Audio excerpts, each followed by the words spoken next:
What's up? Hello, everyone. Welcome back to Fantasy Filmball, the show where we turn movies into sports and sports into something we don't talk about here.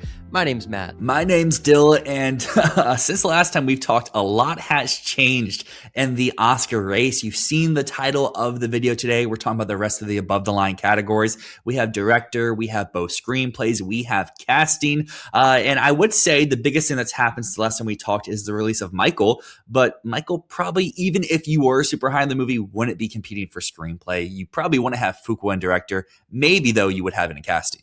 Maybe. Well, let's just use this time to talk about Michael and its Oscar chances. Obviously, this film got curb stomped by critics, rightfully so. It's not good. Sorry, Dylan. I know you love it. It's not a good movie. And that is beyond all of the stuff of it dodging, talking about certain subjects. I think it would have been worse if it talked about those subjects. It's just not a well-made movie, in my opinion.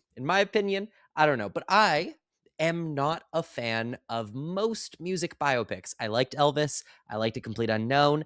I hated Bohemian Rhapsody.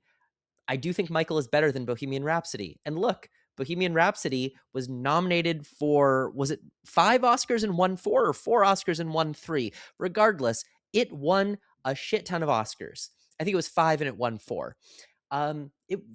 Clearly, there's a taste for stuff like this. Now, this does have a red Metacritic score. It has a terrible Rotten Tomatoes score. Critics have come down hard on this one, but audiences are still going out to it. They're still supporting it. They are loving this movie. Maybe not as much as we might expect. It only got an A- cinema score versus, you would think that a movie like Michael would get an A plus to show real enthusiasm within the audience. We're just going to have to see, does this last to the end of the year? Is there real enthusiasm behind this movie with moviegoers? Do moviegoers talk about this as one of the best movies of the year to the very end of the year?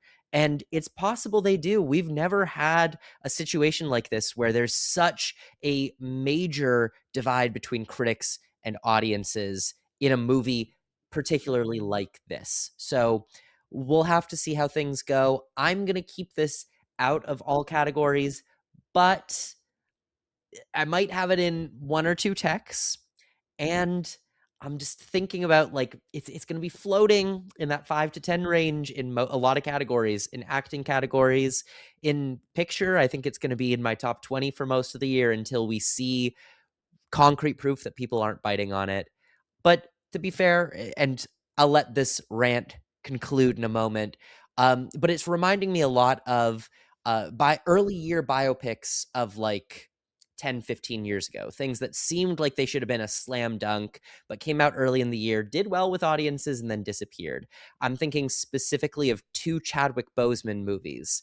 42, the Jackie Robinson biopic, which was a very good movie, came out early in the year, disappeared, did not make any splash in the Oscar race. And Get On Up, the James Brown biopic, also did really well with audiences.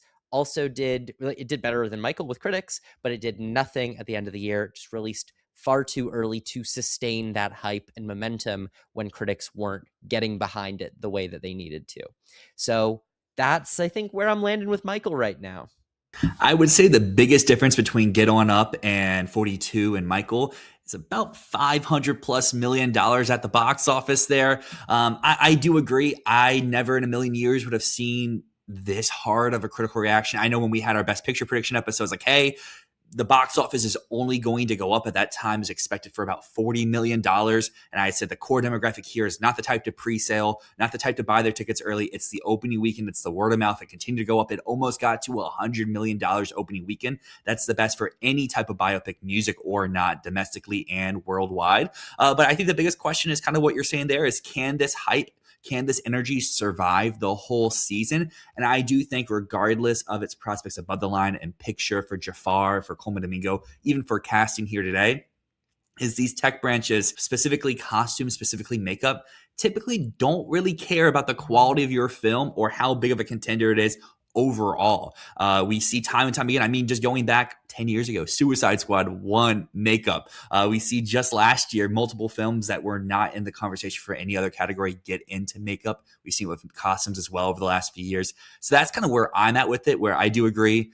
Jafar, Coleman, Picture, bubble contenders depends on how strong the legs are for this movie. You mentioned the cinema score. It's the same cinema score as Elvis. So it's still pretty good. Maybe you wanted to see an Elvis A. had better critic support. Elvis did. Maybe you wanted to see an A, but an A minus is a pretty equivalent score to most music biopics of recent memory. I think generally when we look at these early year movies, you have to look at it and think that one of three things is going to happen.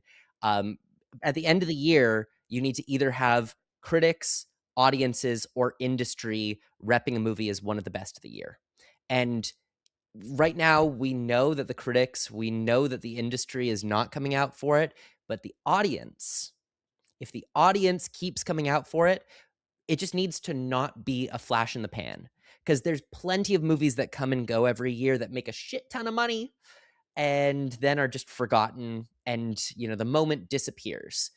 This needs to be a movie that people are still talking about in December, and if it's not, then it's not an Oscar thing.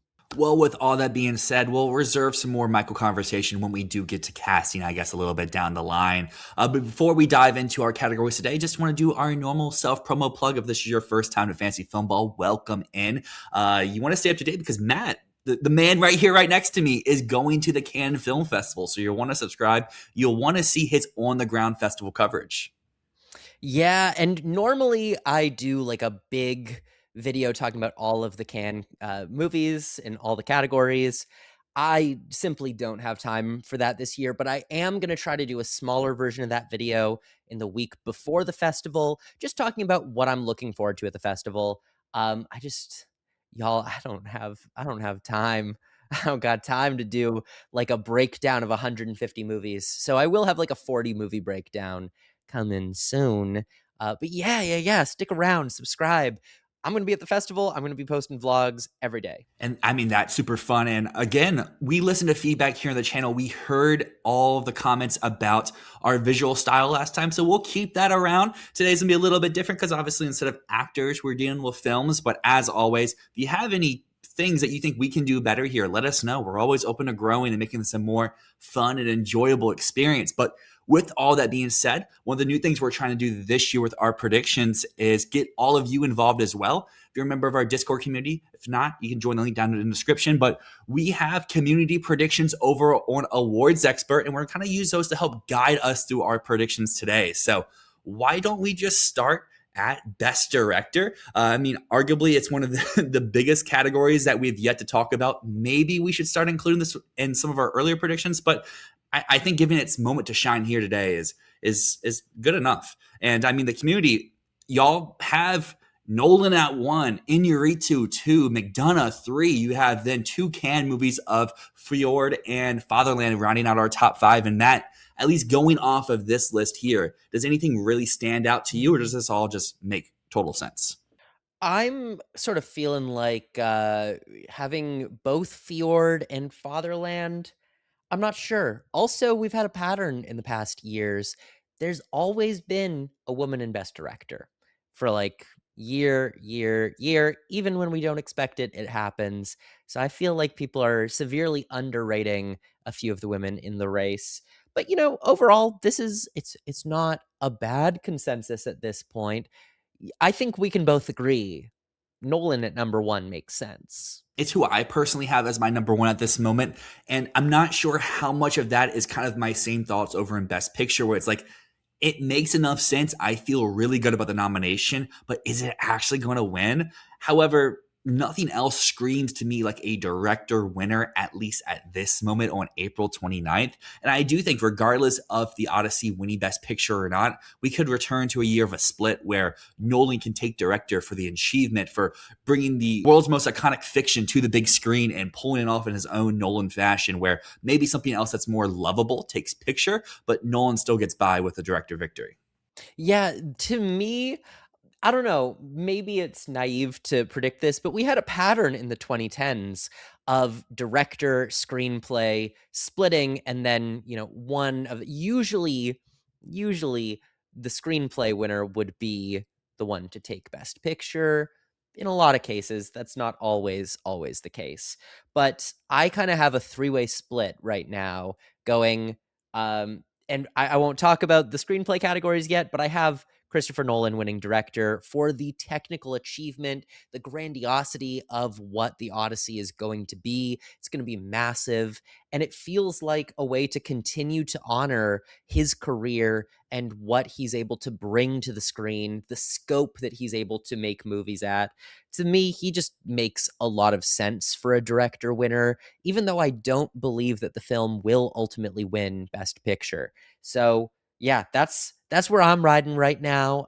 It doesn't feel like I would say the Odyssey feels a bit like a placeholder in Best Picture.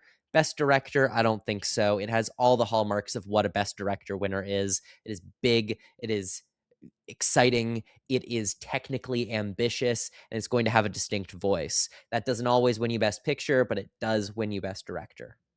So going through the rest of our top fives here, I do follow the community and some of their trajectories, I guess. I do have the three men they have. I have Nolan, I have McDonough, I have Inarritu, all in different spots. And I do have two directors coming out from Cannes. I have Paulo Polakowski with Fatherland, but I'm also bringing in a different pick to round out my top five. I have Hope.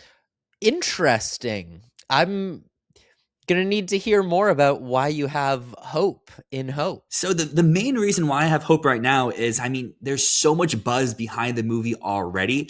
I've already expressed my concerns with both All of a Sudden and both with Fior. And I just think that Hope is a fun option to go with if it hits, regardless if it's a screenplay victory in the footsteps of something like The Substance, if it's a top two placement for the Palme d'Or, like sentimental value. I feel like being in Neon's number one or number two out of the Cannes Film Festival is a great gateway to not just a picture nomination, but as we've seen time and time again, a Best Director nomination as well. Yeah, there's a lot of ifs there. There is a lot of ifs, but it's April. It's April. This is the time to make those ifs. I don't know. I'm going to have to see where Hope lands. It sounds like it could just be like a big blockbuster. It sounds like a lot of fun. But at this point, I'm not riding with it for like a palm win. I would say personally, I think it's like fourth in line for Neon priorities. Maybe third, but it's to me it's a little bit further behind. But I respect the having multiple can mentions there. Um Here's the thing. I don't think McDonough gets nominated. We forget he didn't get nominated for Three Billboards Outside Ebbing, Missouri, despite the fact that that was number 2 in Best Picture. Banshees of Inisherin did get him the director nomination, but that was a very specific type of film. It was a much more slow burn poetic approach that he took to the direction than his normal style of filmmaking. And from the looks of it, Wild Horse 9 sort of returns him to that Three Billboards mode of filmmaking. It looks a little snappier. It seems like more of a screenplay movie.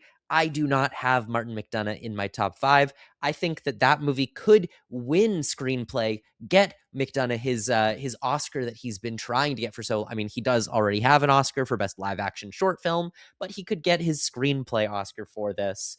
But I don't think he needs to be in best director, even if the film is top 3 in best picture. But I do have, and people are going to keep laughing at me until it happens, Phil Lord and Chris Miller, Project Hail Mary. They are my number 2 in best director, just because it is a spectacle film. It is extremely well directed as well written. It is a sci-fi spectacle that takes itself seriously while also being lighthearted. It's an audience sensation. It's going to do absolutely amazing things with the guilds. I feel like if Project Hail Mary is top 5, and I don't see why you doubt it is at this point, because in most years I think it would already be a top 5 movie. I think it makes best director. I think it makes best director. I don't think this is Dune. I don't think this is Denis Villeneuve getting snubbed. I think that this is the type of sci-fi movie that this branch will want to give a nomination. Do I think that they're win competitive? No, even though I have it winning Best Picture. Yes, winning Best Picture. I don't have this winning Best Director. I think its package would include a screenplay win, but they need that nomination. And I think that nomination is going to happen. I don't think people can call you that crazy. The community currently has him at number 7. And I do agree where if you have this film winning picture or even top 3, I think that is the hurdle which would get them in. Like we saw with Ryan Coogler last year for Sinners, a genre film that's coming out in Q1, gets all the way to a Best Director nomination. I'm not saying Project Hail Mary is going to break the record of total nominations, but I think you go back to like last year where you have Del Toro missing out with Frankenstein, arguably being the number 6, 7, or 8 in Best Director. His film, you could make a case, was number 5 or number 6 in the Best Picture race. Same thing with Gerwig with Barbie. And that's kind of where I stand with Lord and Miller at this moment, where I do agree they're very likely. I think they will definitely show up at DGA. With 6 slots, they could easily show up at CCA as well. But then it's, does the Globes do them? Does the BAFTA do them? And if they get in everywhere, there's no reason to doubt. If they get 3 of the 4, then I think there's a chance of one of those more international skewing directors that we see time and time again who can get in with missing one precursor. Now, as we get into award shows that have 6 director slots, we're going to start having more head cases like, oh, they basically have everything. So where do we make our cuts? I don't know. They don't seem like the ones that would be on the chopping block. Whereas uh, something like Iñárritu feels like more of a Frankenstein pick, where that's like right on the fence till the end. Is it Del Toro? Is it Safdie? Which one's going to make the nomination? That feels like what Iñárritu is going to be, just because we've heard reactions from that film. People say it's incredibly technically impressive, a little bit cold, might not get the passionate support that a lot of other films are going to get. And so, I think Iñárritu might be one of the ones that um, I do have Iñárritu top 5.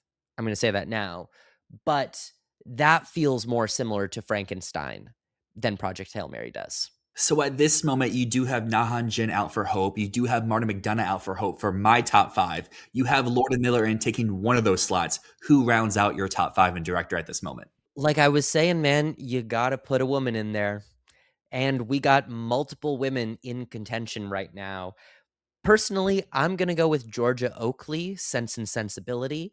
I think that she is going to bring a very uniquely independent take on this Jane Austen novel. I think it's going to feel gritty in a way that, I think it's going to be what people wanted Wuthering Heights to be. I think it's going to be interesting and artful and still tell this beautiful romantic story, but in a way that feels modern and brings a new sensibility to the story of Sense and Sensibility. So right now, if I think that Sense and Sensibility is getting in all these other categories, if its focus is number 1 push, but if we're talking other women in the race, I think we have to keep in mind, I still have a lot of hope in Josephine. So Beth de Araujo, I think she is definitely someone to watch out for, especially for a movie as artful and as carefully crafted as this film is. But yeah, I really consider putting in a woman. I've had Georgia Oakley in my top 5 since our Best Picture prediction video. And I took her out this week when I put Hope into my Best Picture lineup. It's just, I can't see that film getting into picture without director. And Oakley is someone who I do have in my number 6 slot at this moment, but is someone who I ultimately have missing at the end of the day, whether that's due to a BAFTA snub, whether that's due to missing out on like the Golden Globes or CCA. But I feel like she'll miss somewhere, at least this far out, and how it plays on my mind. She'll miss somewhere to create space for one of those more international skewing directors. But I do agree that maybe it isn't Georgia Oakley who misses out. Maybe it is McDonagh. Maybe it is Iñárritu. Maybe the Odyssey is not as huge and guaranteed as is before, or maybe we only have one international director this year, Well, and it's Georgia not two. Oakley also, I think, will sort of play to that international audience a little bit.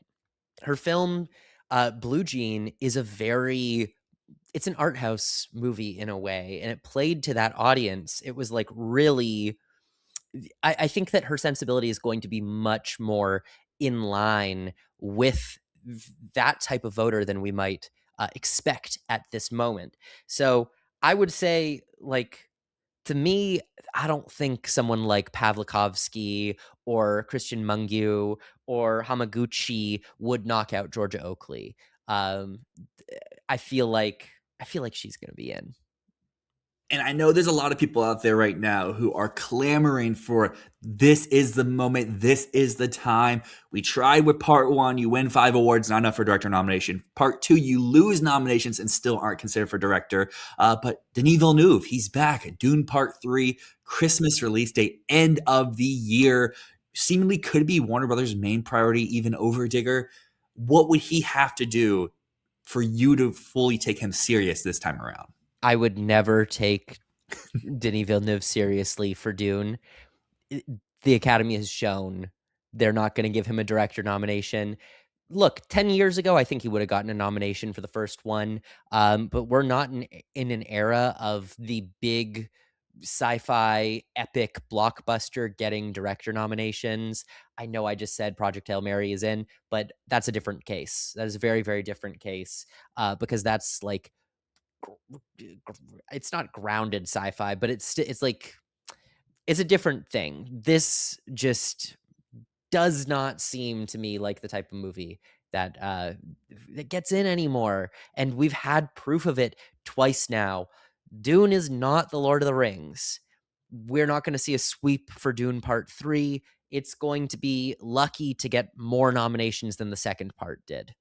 Like it is going to be a very fortunate thing if we don't see this drop more nominations, if we need to like bring it up a little bit from what it was last time. But even if we bring it up from what it was last time, still not adding a director nomination. Like we would need to surpass what the first part did. And I don't see any universe where that happens. I forgot. Did Denis get in everywhere for Dune Part 1? Because I know for Part 2, he showed up some places, but not everywhere. But he got in everywhere for Part 1. That's my thing is if the film could win that many tech awards in a year, you could argue was weaker with contenders and couldn't get in, regardless of how good this movie sounds, regardless of how much more in the main awards window this movie is. It's hard for me to want to push him up. He's someone who I will probably keep in that 5 through 8 range all season because I can admit it's going to be at least somewhere. DGA will probably do him again. He could show up at a Globes or CCA lineup of 6, but with the new BAFTA rules, he seems like the easy one to cut off to just have 5 men on the short list. And then at that point, I would say the director nomination would be dead in the water, just like Del Toro this year.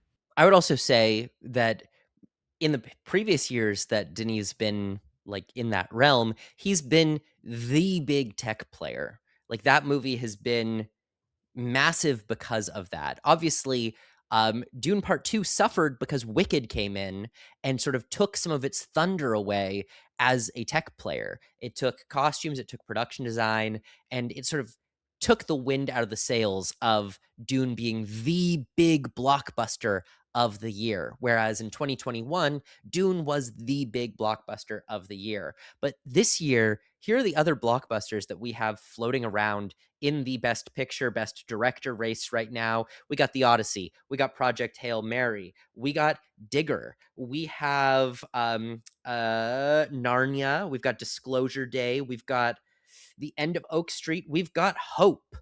All of those movies could be making plays for these technical categories, could be making plays for those slots in various different categories. Even if we cut some of those out and it's just The Odyssey, Project Hail Mary, and Dune Part 3, maybe throw in Digger as another sci-fi movie that's going to have massive scale production design. To me, Dune is not the one that's going to be getting all the attention as a tech player, partially because we've seen all of it before in 2 other movies, right? Like it's not like we know what to expect. It's not going to shock us with new things. And what we see in a lot of these technical categories is these branches like when you do something new, something exciting, something that we haven't seen before. And all of those movies that I mentioned are all coming in with fresh eyes, whereas Dune is the third part of a series that has already been quite well awarded by the Oscars. So we have three of the same top five. Our four and fifth slots, we kind of differ a little bit, but we have the same general thinking of what films will show up there. I guess just looking a little bit down the line of potential other directors who could show up here, my big question marks come from the films that we have no clue what to do with them. That's Cry to Heaven with Tom Ford. That's Jack of Spades with Joe Cohen. So it's just like I would want to take one of these more serious, but I don't want to play the game of waiting till Venice to be like, oh yeah, this is my fifth slot and director, focus A24. They're going to pick this movie up. It's going to be real. And then we get to Venice and someone does pick it up and they say, hey, 2027, we'll see you next year. Yeah, or it's the Testament of Van Lee and everyone says it's going to happen, says it's going to happen, says it's going to happen, and then it's just nothing. So I don't know. I think outside of my top five, which is Nolan, Lord Miller, Pavlikovsky, Iñárritu, and Oakley, I've got a few minds. I've got the rest of the can directors, the ones who it's all going to depend on where they land with prizes, who takes the palm, who takes the Grand Prix, who takes Best Director. So right now I have Pavlikovsky in, and I've got Hamaguchi and Mungyu sitting right on the outside. I could be wrong about McDonough. Maybe this is the type of film that gets into Best Director and isn't just a screenplay movie. And honestly, I really want to see what Netflix is planning to do with Lee Chang-dong's Possible Love. Very, very curious what direction they're going to take that movie in.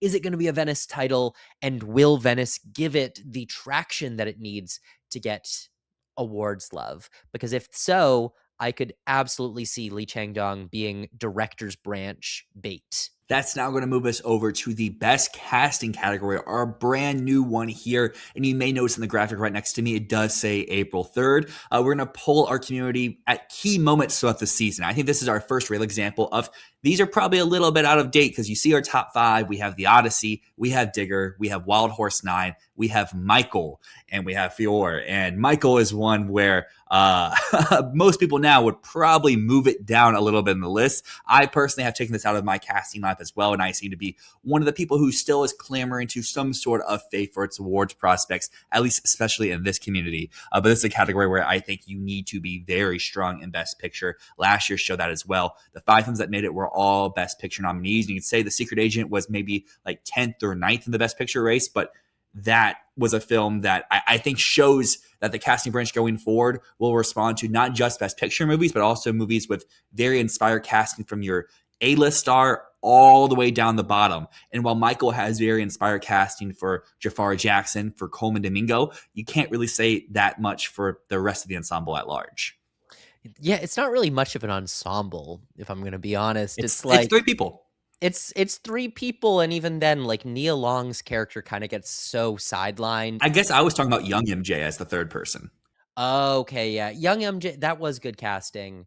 Also, like Coleman Domingo hasn't been getting raves for this one. He's fine. I've heard some people say Razzie, but like that's crazy to me. I hated the movie and I would never put him anywhere near a Razzie. I also would put him nowhere near an Oscar, but like he's just He does what the role desires. He's playing Joe Jackson. If you've ever seen the real Joe Jackson, that's a very hammy guy. It's like the Colonel Tom Parker and Elvis, but actually, where Tom Parker wasn't that weird in real life, Joe Jackson is that off-putting, at least from the clips that we have of him.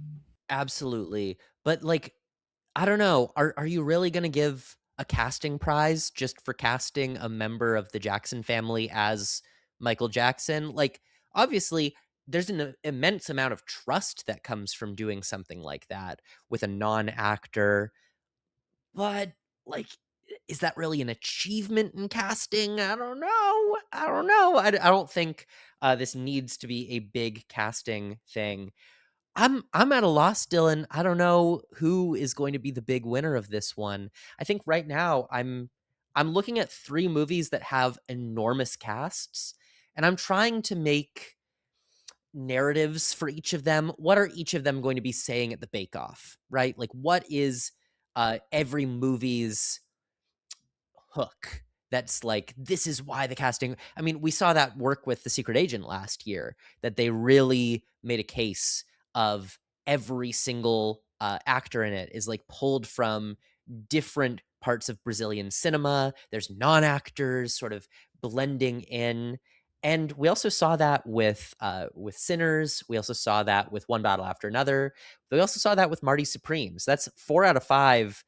What was the last nominee last year? Hamnet. Hamnet didn't have non-actors, but it did have child actors. But 4 out of 5 prominently spoke about like bringing in non-actors into the ensembles and making it work flawlessly.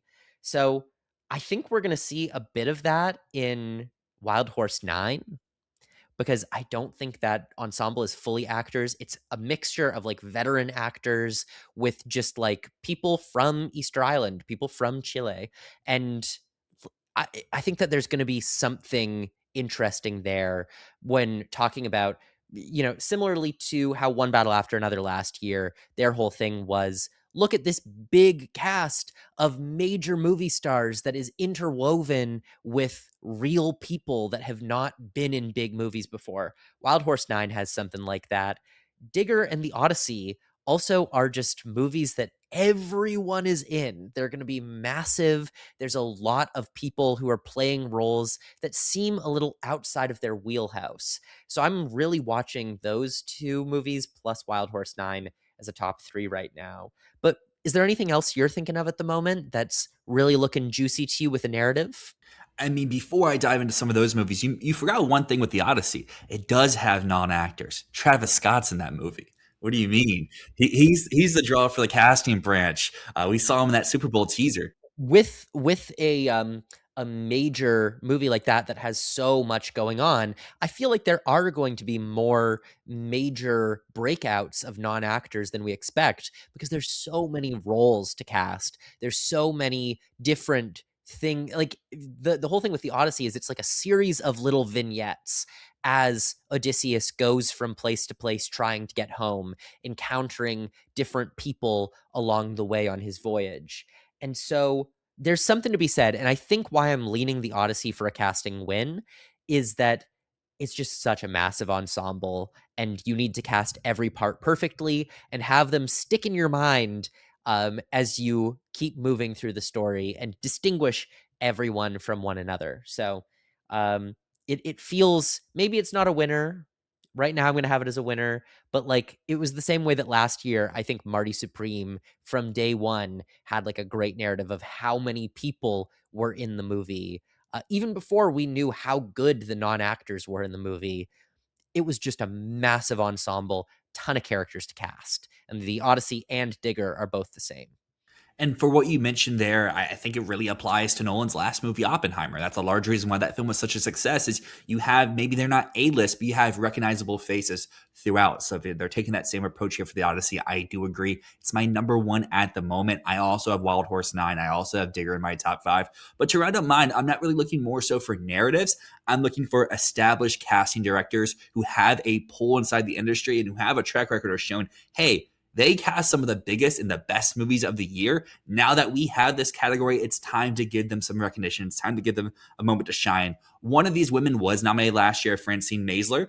She's also on for Digger, but she's also helping out for Narnia. And she's working with Nina Gold, who can argue is to be the other giant name inside of the casting branch. So they're both together in Narnia. I haven't heard much about this casting director before, but Sense and Sensibility is bringing in fresh new faces for an ensemble of people that we've already heard from our comments from our Discord community. Like, why would people care about this movie? The Ang Lee movie exists. They don't need to remake it. And I think that's the big thing for why this film could succeed is due to the casting, bringing in Daisy Edgar-Jones, bringing in Esme Curd-Miles, bringing in George McKay, bringing in whoever else is in this ensemble to be like, hey, these are new faces, new voices to portray these iconic roles. Look how good they are. Look how much you enjoy this movie. That is enough for me to put into my top 5. Yeah, Sense and Sensibility has a great narrative to it because these are iconic roles, and you are having to take a chance on people who aren't as well known. And clearly, Focus has some, they have belief in this movie. And if the film works well, it's going to be on the back of this cast. Sense and Sensibility is the definition of an ensemble piece. Like every character has their moment to shine, and every character needs to be shining in order for the movie to work. So to me, if Sense and Sensibility is the best picture player that we think it is, it's going to need to come along with a casting mention because, like, it's not like they're just defaulting to easy casting. They've really found new stars, new talent, and this movie lives and dies on them. Um, I also just want to say, and you can call me crazy for this because I know you're down on Josephine, I'm up on it, and I feel like even though Mason Reeves likely will not be getting a Best Actress nomination, despite fully deserving it, it is the best child performance since Quvenzhané Wallis in Beasts of the Southern Wild. If this movie is a best picture player, if Channing Tatum is in best supporting actor, then Josephine makes a ton of sense for casting because there's so many roles, the amount of trust given to these actors to take on subject matter like this, to do it tactfully, and to do that with a child involved. All of it is a tightrope walk. And so if this movie's in Best Picture, I think its package could be very small, but casting would be part of that. I fully agree with every point that you just made there for Josephine. If that is a best picture movie, I put it into my five as well. Screenplay, casting, that's your package, that's your nomination haul. My thing is just, can Sumerian pull it off? Is this a film that people will want to watch down the line? That's something that we'll have to see. I know that you believe in their marketing ability, you believe in the potential for the awards campaign here. For me, it reads more with some films in the past that have the critical buzz. They just won't have the awareness to really get that jump start in award season. But if we get to CCA and they go out for this movie, then I will probably come aboard with you and be like, hey, CCA did it. They put in picture, they put Tatum, they maybe put Reeves as well. I'm all on board at this point. But until I see the movie, maybe once I see it, I'm so blown away I have to do it. But I just don't have faith in Sumerian at this moment. And that's the thing with casting so far, is this is a category where you have to use a lot of personal faith with how you want to go forward with this. We have 1 year of the Academy. You may have 15 years of a guild, you may have the entirety of SAG Ensemble, and you may have like 5 years of the BAFTA. But like we saw last year, none of those bodies had a 5-for-5 overlap with the Oscars nomination. We have 4 of the same 5. But looking to some of these next films in line, it's really just like, which direction do you want to take your 5th or 4th slots here? Do you want to go with more of the biopic type performances, like with Michael or I Swear or The Social Reckoning, or even Being Human, where you're giving actors with disability a chance and a platform to shine? We've seen BAFTA really go to bat for those type of films in the past in their casting category. Or maybe you want to go for something with a big shiny ensemble like Cry to Heaven, like what Which also has potentially, kids. which also has kids as well, or something like Hope as well, which could have these giant ensembles of pulling in backgrounds of actors from across the globe. It's just like, which film, I would say, which films do you have in your best picture? Look at those 10 and then pluck the 5 that fit with what you expect casting to do in your opinion. And for me, that's Odyssey, that's Wild Horse 9, that's Sense and Sensibility, that's Narnia, and that's Digger. Well, the other thing is we have to consider that if a movie's top 3 in Best Picture, it might just get into casting by default. And so I am strongly considering Project Hail Mary in there, despite the fact that the movie's really just Ryan Gosling and occasionally Sandra Hüller. But I was thinking more about it, and I'm like, is it just Ryan Gosling?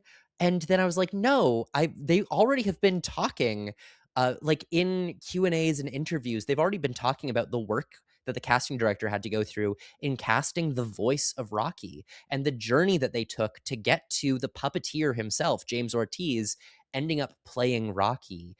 But they spent a long time trying to figure out what the right voice was to play the character.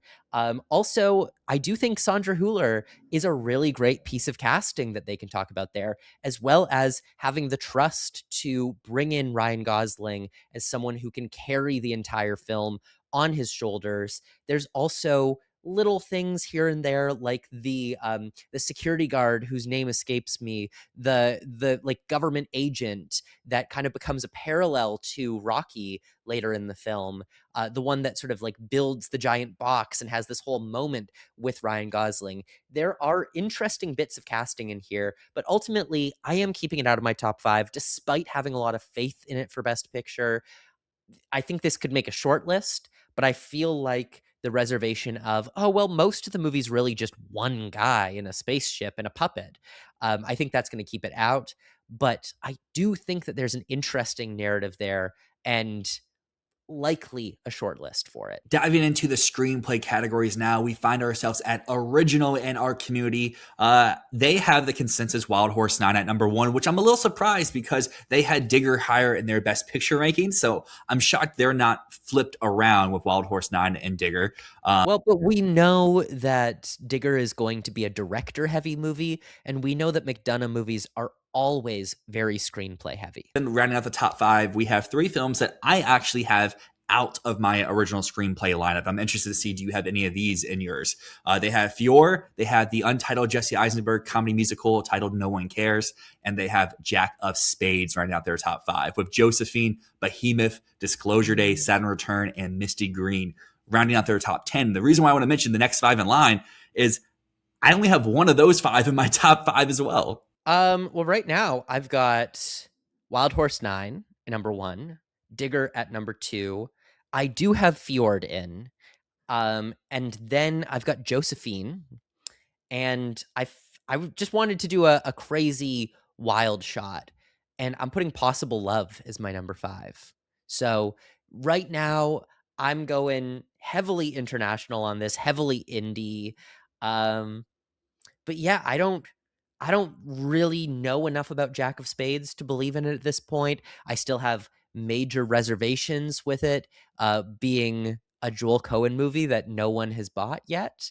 Major reservations there. I'd love to put No One Cares in, but everything is pointing to it's far more When You Finish Saving the World than it is A Real Pain. I don't think that it's going to carry over the love that A Real Pain got. And for me, over an original, I have Wild Horse 9 as my winner. Like we talked about, this could finally be McDonough's moment to shine, to get that victory, especially if Digger is more divisive. I do think either of these films make total sense to be your winner at this point. But based off of where some of my other wins are going, like I have Malkovich winning over and lead actor over Tom Cruise, it would make sense to pair it with the screenplay victory. Then rounding out the films, I have my best picture lineup. I do have Hope in my third slot over here in original screenplay. Like I mentioned, over in director, if it gets director, if it is one of Neon's top 2 films out of Cannes, it wins a major prize there, I feel like screenplay would come along with that. And then we get to the point of where I don't really know what to do with the rest of my list. Currently, I have Misty Green as in my 4th slot, as in one of the A24 films that come out to get good, buzzy festival reactions. Chris Rock can get an Oscar nomination. And we saw top 5 get a lot of love, but no awards love. Maybe this could be it. And then round out my 5, I want to have Fatherland in here, but there's not a lot of confirmation on either side of the category of, is it original? Is it adapted? Because if I can put it into original, easy, I feel a lot better about my top 5, and then it allows me to have more space over and adapted. But currently at this moment, I actually do have Fjord in here as my 5th slot. So I do have, I guess, 3 of the top 5 on our community. To address Fatherland, because I know that we're having some question marks here, I'll just explain the whole thing. So Fatherland was reported by World of Real, Jordan Rumi, and Deadline years ago. They said that it was adapted from a book by Colm Toibin, Irish writer. So they were saying it was adapted from a book by him. The book is not called Fatherland. It's not called 1949. It's something else. I can't remember the name of the book. It's like The But Magician, right? yeah, it's The Magician. That's what it is. But the Wikipedia article for the movie mentions nothing about that. The IMDb mentions nothing about that. The only place that you can see that this is adapted from a book is like a couple of articles from when the film was first announced. And I'm wondering if that was like a misreporting, or if that was like people jumping to conclusions because this book existed about Thomas Mann. It's unclear. But currently, very I'm gonna say it's adapted just based on those news reports, but it's possible that was bullshit, and this has nothing to do with the book that people think it's adapted from. Because again, it's not credited anywhere as being adapted from that book outside of press releases. Um, but yeah, we'll keep it adapted for now. But if it's an original, that would be better. It would be easy for it to slot into this category because it's kind of a weak lineup. Especially in terms of depth. I think over an adapted, we'll talk about it in a little bit, you can go 10, maybe even 15 films deep and at least make a case for some of those. Here, I kind of struggle to make a top 15 at this moment. Just looking at some other films that we have yet to mention, there's the likes of like Behemoth, Her Place in Hell, Coward, maybe even The Drama, which is a film I don't believe in for the Oscars, but that makes total sense to get into WGA, where all the other films become ineligible, like we saw last year with like Black Bag. But so I'll keep it in the top 15, but in terms of Oscars, not as much. And yeah, I mean, I would like to put in No One Cares, but I struggle to see that film really show up in screenplay if it's not going to be a huge picture player. And but maybe with how weak this lamp could be, especially if Fatherland stays over and adapted, maybe that film, maybe Coward, I think it's a lot of good buzz out of Cannes, or maybe even Josephine can survive here and be a solo screenplay, even if I don't have it in picture. I'm also gonna just go back to Misty Green because I still don't understand your faith in this film and everyone else's faith in this film. There, I, I love Top Five. I think Top Five is a great movie. Where is everyone's faith in Chris Rock making an Oscar contender coming from? Why is everyone saying that this is a top 20 movie when we've seen nothing from it? We barely know the plot. What we know right now is it's a Chris Rock comedy from A24 that's set in Hollywood. That's basically all we know about this. Where is the confidence coming from, Dylan? I mean, I don't think it's widespread. Our community currently has it at number 24 in picture. I think an awards expert, it's closer to like 40 or so. For me, it's more so of just looking at the rest of their slate. There's stuff I don't believe in through people either talking about the movies or just the filmmakers they're coming from. I get Rock could fall into that category of filmmaker it's coming from.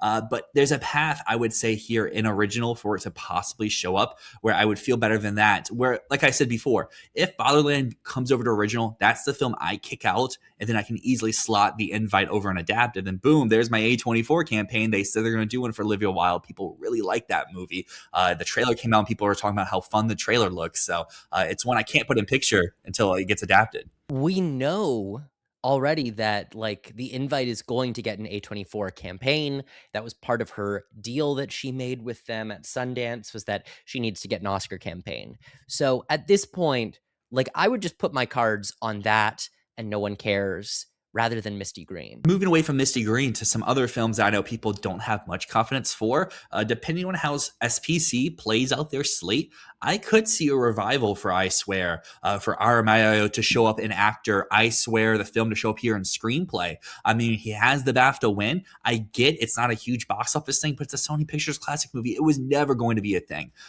Clearly, they have other films on their radar too. We'll have to see which film they prioritize later down the line. It coming out in April doesn't bode well for its awards campaign at large. But I mean, looking at Globes, comedy musical actor, easy kind of slot right there. It won't make SAG and it probably won't make CCA, but a BAFTA win from the year before, a Globe show out can at least keep it in the conversation. But I don't have it in my top five in the moment, but it is one of those first few films on the outside looking in. I'll also mention Disclosure Day. We are starting to hear a little bit more buzz around this film. Apparently, very good sci-fi movie. And I'm not going to put it into screenplay because I would need to put it into picture, and I don't have room for it in picture. But I feel like that film is edging up as we get closer to its release date. Now, of course, we do know that a big thing against it is that Universal is releasing it like 2 weeks before their big movie, The Odyssey, which clearly is a poor positioning choice, and shows likely they have more faith in The Odyssey than they do in Disclosure Day. But still, if the film is really great, I could see a screenplay nomination be part of a package here. Totally, it could be a thing. It goes back to that point you just mentioned of it's 2 weeks before the Odyssey. I just feel like if they were more confident in terms of its awards prospects, you could have booted that to the fall, especially in terms of release strategy as well. Universal releasing Disclosure Day is like 2 weeks after Minions, so it's Minions, Disclosure Day, Odyssey, like in a stretch. And I just feel like smart thinking is spread your films out more, especially you would feel like a lot of people who would go to Disclosure Day would also go to the Odyssey. But I'm not a studio armchair or anything like that. But I do agree, if it's a best picture thing, screenplay would come along. How many Alien movies can we have in 1 year? Right? Like currently we've got Project Hail Mary. You have Massive Faith and Hope, which is another Alien movie. Can we also fit Disclosure Day in there anywhere as an Alien movie? Who really knows? And talking of who really knows, adapted screenplay. I think this is a real emphasis on the fact that these were pulled from April 3rd. Fatherland is down at number 7 over an adapted. This is a time where most people were considering adapted. Since then, I think an awards expert now for the community at large, not just our Filmball community, I think it's in both categories for a predicted nomination, or at least it's in the top 7 of each. But our community currently has the Odyssey coming out victorious with Project Hail Mary as the runner-up, The Social Reckoning all of a sudden and Cry to Heaven rounding out the top 5, with some other films, as you can see down the line. In the conversation, I'm really shocked that even a month ago, The Invite was all the way down at number 12 behind films like Ink. I think that's one that people should move up, especially if you are not someone who has confidence in No One Cares or Tony or Prime Time or Misty Green. This is currently on paper what A24 has vocally said we will support. And it's a chamber piece comedy. It's going to have a lot of dialogue. It would make sense for a screenplay nomination. I personally can't fit it in. I think that adapted is by far the more stacked lineup of the two at the moment. I think the top 5 I have is really strong. Now, the Odyssey winning is crazy to me. Like, even if this is a Best Picture winner, this does not read screenplay winner. It's a big action adventure epic. Not going to be a big emphasis on dialogue, I would assume. Like, even goddamn, dude, like Oppenheimer lost screenplay. Christopher Nolan is not winning a screenwriting award. He's not going to. Like, even when Oppenheimer swept, American fiction took this prize away from it. And The Odyssey is going to be much less of a writer's movie than Oppenheimer was. It's going to be focused on the spectacle. It's going to be focused on the action. It's going to be focused on the epic scale of this epic poem that it's adapting from. I don't see why this would win. I don't see why, on Awards Expert, currently 43% of people think it's winning. I think it's more likely to miss a screenplay nomination than it is to win a screenplay Oscar. It is not that type of movie. So currently, I've got it all the way down at number 4 in screenplay. I'm not going to say it misses, but I think that it's more likely to miss than to win because, again, just not that type of movie. Odyssey is one that I could see an avenue for a victory, especially if we have it as our best picture winner we've seen recently. Your best picture winner just wins most of the categories that it's in the win contention for. But Oppenheimer didn't. But Oppenheimer, I would say, never got off the ground for a victory. And you can make a case, too, that even Poor Things may have been ahead of him in the adapted screenplay race. And that will be a question for later in the season is, can Odyssey win anywhere? Currently, I have Fatherland as my victor. You have Project Hail Mary as your victor. So in your scenario, Project Hail Mary should win everywhere. Where in, I guess, my scenario, we get to WGA, Fatherland won't be eligible, and then it's Odyssey versus Project Hail Mary, clash of the battle over at WGA. But my top 5, I think we have at least 3, if not 4, of the same. Fatherland, Odyssey, Sense and Sensibility, Social Reckoning, and Project Hail Mary. I have Social Reckoning because Sorkin either gets actors or screenplay. He rarely gets both unless they're in picture. I probably should have one of them out, but I don't know which category I want to take out between the 2 actors or the screenplay. Maybe here is where I should take it out, but it also just seems like something writers should eat up and want to be interested in. And then obviously, we're both huge on Sense and Sensibility. It is an adaptation. of an iconic novel. I'm sure there'll be some new things presented to it as well in terms of the dialogue or the way the story is told, just like we saw Del Toro do last year with Frankenstein. If you have it in picture, you should probably have this in screenplay as well. What I'm going to say about Project Hail Mary is that it fits into the vibe of what screenplay winners have been in previous years, which is something that feels like it balances tones. A lot of the time, we see these winners be something that manages to be emotional, funny, at times thrilling. We saw with Sinners last year, it had that balance between multiple different tones, multiple different styles. One Battle After Another also was this big comedy epic that also was a satisfying emotional story that also had a political angle to it. We can go back through other years, and what we often see is the screenplays that win feel original, feel very unique, feel very of the moment, and have something kind of quirky or different about them. And I feel like Project Hail Mary really fits the vibe of a screenplay winner, even if it's not a Best Picture winner. This is the type of film that in any given year, I think would be in the conversation to win because it's a great adaptation, because it balances tones, and because it's a little quirky, it's a little unique. So that's my number one. Fatherland got number two. It's going to be a heavy dialogue piece. It's also going to be 88 minutes. It's going to fly by. I don't know if that's going to give it enough time to feel substantial enough to win this prize. And also, I don't think it's going to have that sort of quirky, unique feel to it. This is going to be a straight drama. It's going to be challenging at times. Doesn't feel like a screenplay winner to me. I agree with you. Sense and Sensibility's got to be in there. It's an adaptation of a classic book. And if it is a successful film, it's going to be because the screenplay, as the foundation, does something that we didn't see before in the Ang Lee version. Now, I'm also going to put forward, I think that All of a Sudden wins the Palm. If it wins the Palm, it does get a screenplay nomination. Hamaguchi got one for Drive My Car, and I think that he gets another one here for All of a Sudden. That's a very fair read as well. And as we're sitting here, I should just rip the band-aid off. I'll take out Social Reckoning. I'll throw in The Invite because it's one I want to gun for. It's our first screenplay prediction video of the year. I should have it in. I really want to have it in picture, but now maybe I can because I've made room and adapted. And whether Fatherland moves to original, I can move back in. Social Reckoning, move in All of a Sudden, move in something like Cry to Heaven when it is officially confirmed to be this year. It gives me more options to do later down the line.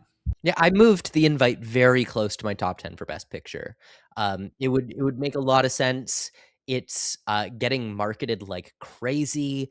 I think it's going to be a summer hit. Like I see that trailer at every single movie I go to right now. They are playing the hell out of it, and I think A24 just doesn't have many other things.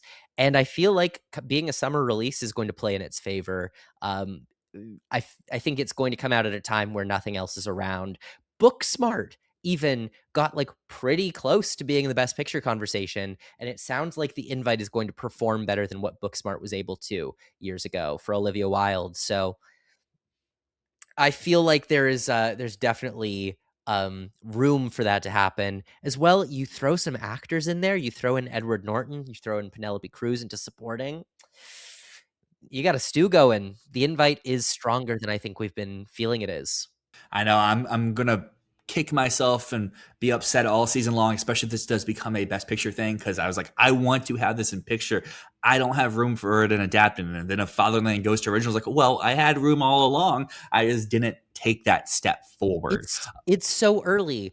I would say in April, if you call The Invite and it actually ends up being a thing, you're a winner. You Yeah. know, Yeah. that's a big win. I mean, Cry to Heaven is just like on the outside looking in. I think both you and I are on the same page. We don't want to make a big move on this until someone picks this up for distribution. It's just gonna, I think until Venice, it's gonna float on the outside for both of us because we just don't know a whole lot about this movie or what it is or why no one has bought it yet. It could be The Brutalist, but it also could be The Testament of Van Lee, and we're gonna have to see which way it lands. And it shows consistency from our predictions as well. Those are two films we never put in until they screened, and at least for Brutalist, until it got bought. So it's holding true time and time again for how we like to do our predictions. But this just goes to what I said over in original for adapted.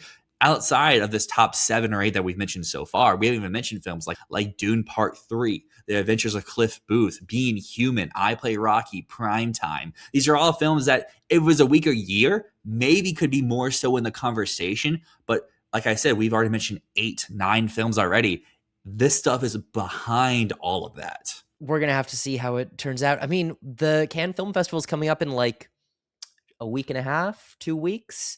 We have so many things that are going to be changing the race right coming up. I mean, we didn't know that The Secret Agent was going to be a huge thing. We didn't even know during the festival, but like that premiered then. It was just an accident, came in, was a screenplay nominee at the end of the day, right? Like that's something we never would have expected until the Cannes Film Festival. So this is going to be a major shakeup for the season, and it's right around the corner. Well, with all that being said, we've reached the end of this above the line prediction video. It's probably our last one before Cannes. Like Matt just said, festival is in like 2 weeks. It's coming up quick. Like we said at the beginning of this episode, you'll want to subscribe. You want to stay up to date with all of Matt's on the ground festival coverage. A like helps our channel continue to grow, and comment down below. Let us know what predictions you heavily disagree with, which ones that you think we may be swaying you on, because we do not go 100%, especially in April. Maybe you make a great case for something and it makes me want to make that change. Or maybe you say, hey, predicting Sense and Sensibility for all these nominations is dumb. Clearly Focus doesn't believe, or blah, blah, blah. They're going to pick up Cry to Heaven. Who knows? We would love to hear. Anyways, thank you so much for watching. As always, my name's Matt. My name's Dyl, and this has been Fantasy Filmball.